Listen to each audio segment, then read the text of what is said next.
Ry malagasy mpiray tanyrazana, marobe ianareo no naroatra taty anamiko nantany momba ireo taratasy anankiroa izay mipirofo tsy azo lavina fa milaza hoe efa notrandrahan'ny frantsay ny pétrole sy ny gaztsika tao a Juin de Nova. Ka ho famalina izany dia manao azafady raha mandray fitenenana, mitondra fanampim-panazavana sy milaza izay marina fantatro.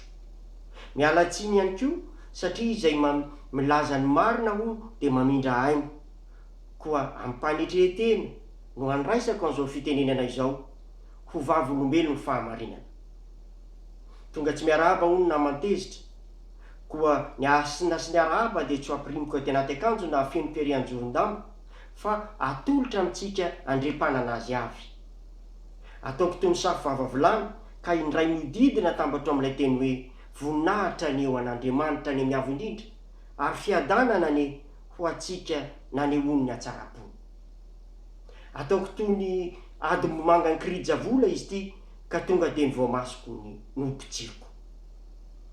Dia ry am-boalohany dia nolazaiko hoe misy taratasy anankiroa izay nambarako tamintsika, pirofo tsy azo lavina fa efa notrandrahan'ny frantsay ny pétrole sy ny gaztsika.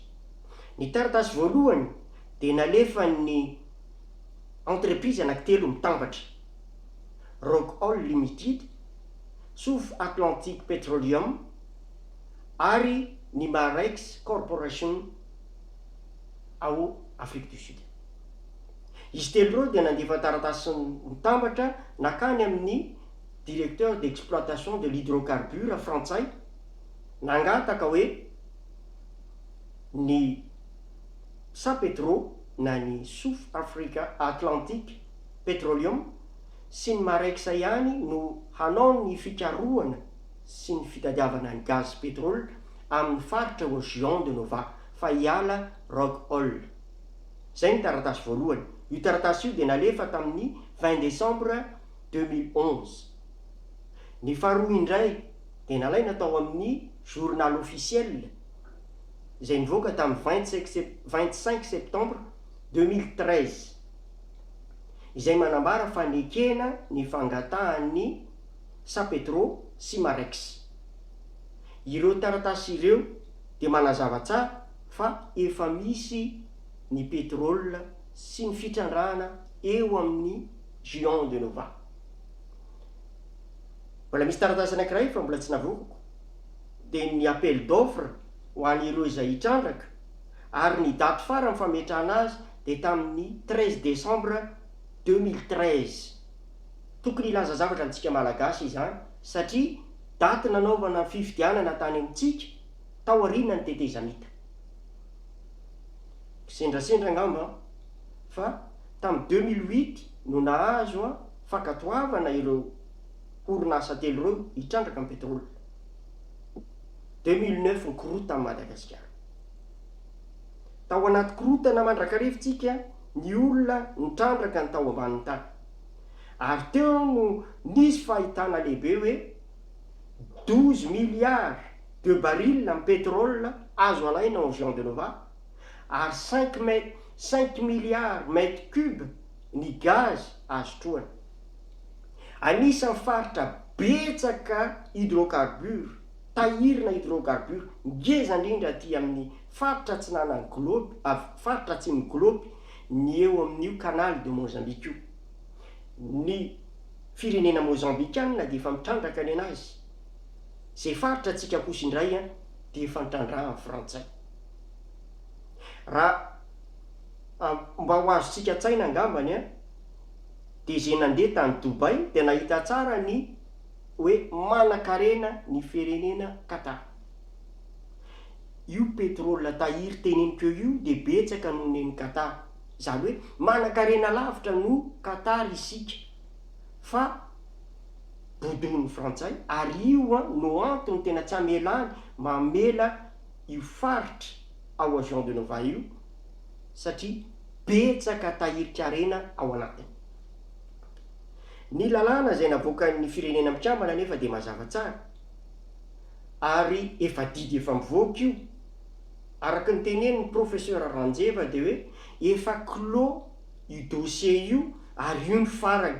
Nandresy isika malagasy avery ny frantsay aty ny tanitsika ireo nanomboka tamin'ny tamin'ny 12 décembre 1979 daty namoahana ny didy.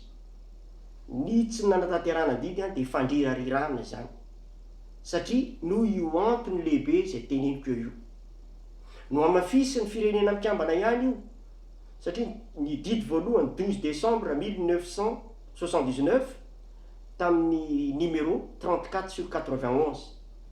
Ny faharoany ray heritaona tao aorianan'io de namafisina ihany tao amin'le didy 35123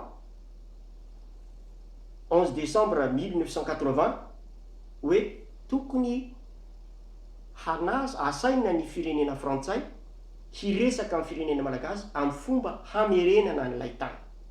De ny tanitsika zany de ilebasy. Ka noho izany fantatra amin'izao fotoan'izao fa tsy manana volonté tena hanome madiodio an'io tany io ny frantsay.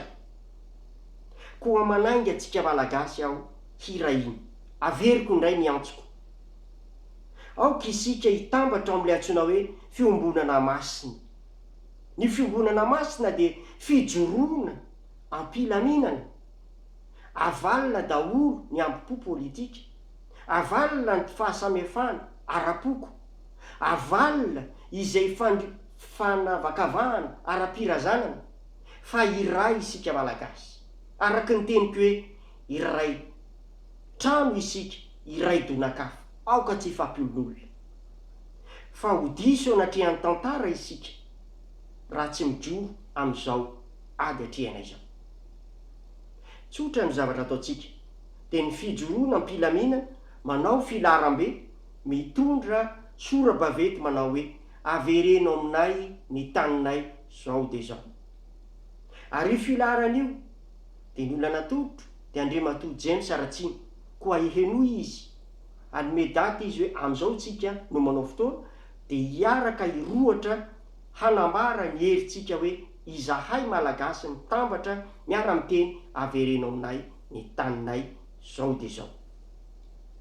Asaiko ihany koa mba hiditra ao anatin'ny komite Andriamatoa James Ratsiny raha sitratsika rehetra miaraka amin'ny angady nananana sy vinahitana an'io lalàna io de Andriamatoa président Didier Ratsiraka forota amin'ny fotoana io sy Andriamatoa professeur Ranjeva Raymond. Asaiko ianareo ray aman-dreny satria afa ny hoe miara mitambatra amin'ny olona tena malala. Koa zao ny fotoanantsika malagasy miandry izay ho tenenin'Andriamatoa James Ratsiny de manaraka azy avatoariny isika mitambatra daholo. Koa tadidio ry malagasy fa ny razantsika de niady tamin'ny alalan'ny lefiny nanohatra tamin'ny basy. Ary izany de nampiemitra andreo mpanjanatany. Ary isika kosa indray de hanambatra ny hery mba hanosika an'ireo mpibodiny tany sy paka ny arenatsika. Fa ireo de afaka hanala tanteraka ny fahatrana eo Madagasikara. Ny tanindrazana tsy atakalotra amidy volo. Ny tanindrazana mila arovana hatramin'ny aina farany.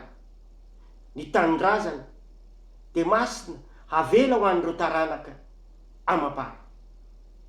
Misaotra tompoko lahy, makasitraka tompoko vavy, masina ny tanindrazana.